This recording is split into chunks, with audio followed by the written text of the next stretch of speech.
What's up, everybody? Good morning. It's Mike with KAGE Innovation, and we're having coffee today. This Friday, I want to show you guys today this little mower that we've been demoing. Actually, what we've been doing is upfitting the grass catcher to this ZTR that Bobcat makes. Bobcat recently purchased the Bobcat mower. Go figure. I started mowing with Bobcat mowers. You guys remember those old belt-driven Ransoms Bobcat? They were green. Good mowers. Started on the walk behinds, and man, that was a lot of miles to walk.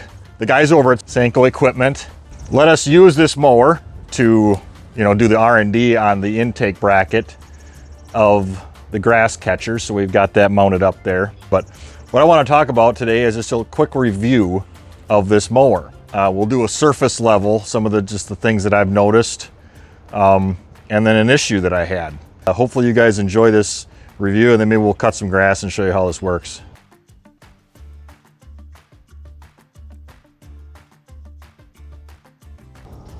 So this is a 72-inch laser. If y'all want to sit down on a mower, this is going to be great. But I was reminded of the maneuverability and stuff of the walk behind is just, you can't beat it. Getting underneath spruce trees and stuff like that, there's just a lot more trimming with a ZTR. So commercial cutters and stuff, I still recommend the walk behind, but if you're going to sit, or if you have a big bagging system that you want to add, ZTRs are the way to go. So let's talk about the specifics of the Bobcat mower that I noticed, putting aside the ZTR fact. If you're mowing acres and acres of flat ground, lots of grass, this is plenty of power to cut through. So I was cutting probably 7 inches of seeded grass last night at my house to test this out, and cutting it down to 3 inches. It went through it really well. The blade tip speed seems good because it didn't leave a lot of scragglers in that thick cut. Wanted to point out this thing, having that located right there is just really good. A lot of manufacturers have put one over here and then they have to do a little protection around it, or they don't do any protection at all, which would be horrible because that'll get knocked right off. But having that in that location is just really, it's attention to detail. So I think this goes like 14 miles an hour, which is just absolutely crazy when you put it in that high speed. Easy deck adjustment. Just flip this latch up. Super easy. That's pretty common to all ZTRs. Your access panel here. I noticed that it has one drive belt for the deck. So it's not, a belt coming up and then another belt for the deck, which I kind of like. That makes it simple, one less SKU you got to keep on hand. I'm not sure how many other ZTRs are like that just have one belt coming from the engine to the deck and then running each individual blade.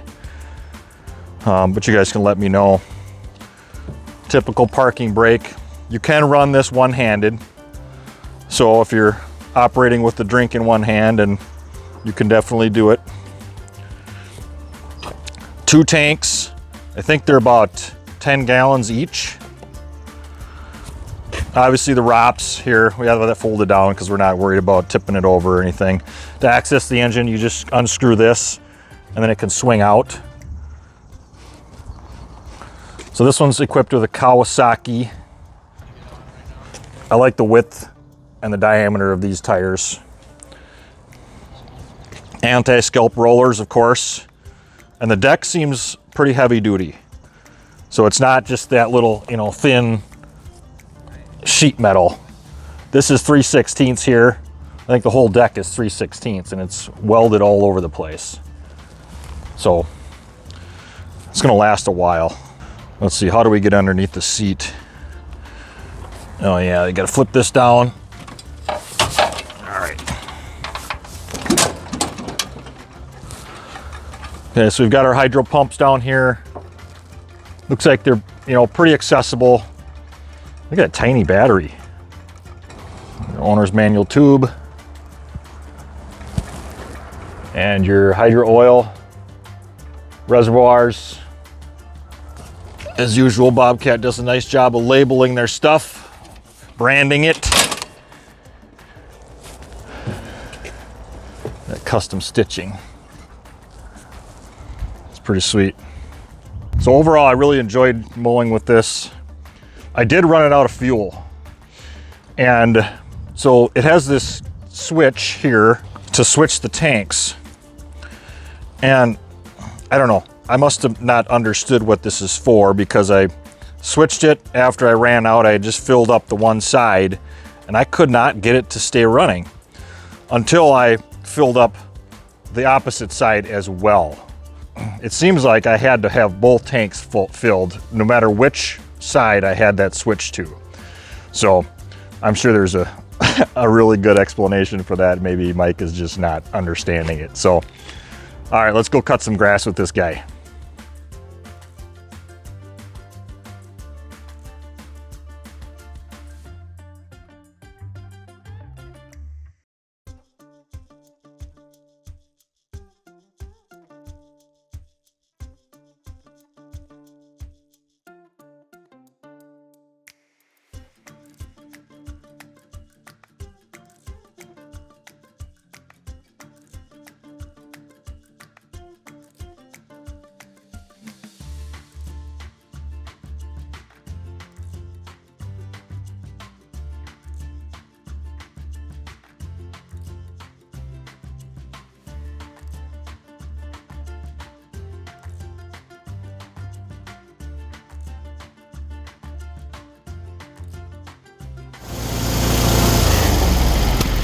All right, we've been mowing for about 10 minutes. Now the bagger's full. I usually wouldn't be collecting all this just grass clippings. You're dispersing those, but there was a little bit of trash and stuff I wanted to clean up out of the front. But so we're gonna go ahead and empty this, and then we'll probably cut some more with it open. A couple more things I wanted to point out quick before we wrap this up. Got a charging port for your cell phone. So your operators should never have an excuse for a dead cell phone.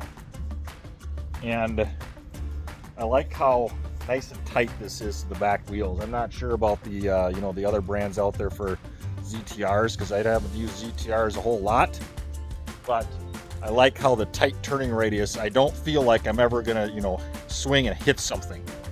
So it's a really good feeling there as far as the compact and turning radius of this piece of equipment. So thank you, Senko, for the use of this ZTR. It's been great. Oh, and by the way, Bobcat also offers walk-behind mowers, so I'd really like to try one of those. Maybe you guys will see a video and a review of a walk-behind Bobcat mower. See you next time. Have a great weekend.